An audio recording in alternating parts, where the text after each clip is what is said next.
থোড়ের এই রেসিপিটা খেতে এত ভালো হয় আপনি একবার খেলে বারবার খেতে চাইবেন।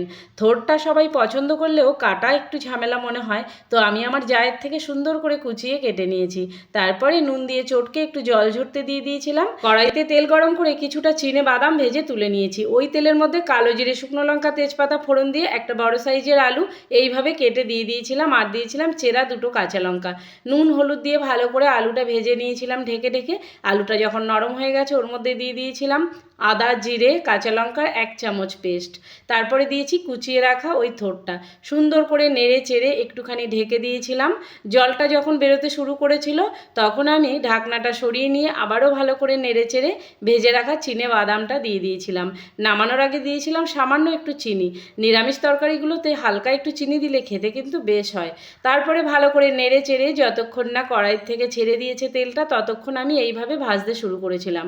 কিছুক্ষণ ভাজার পরেই রেডি হয়ে গেছে থোড়ের এই রেসিপিটা। একবার হলেও বাড়িতে ট্রাই করে দেখবেন, দারুণ হয় খেতে এই রেসিপিটা।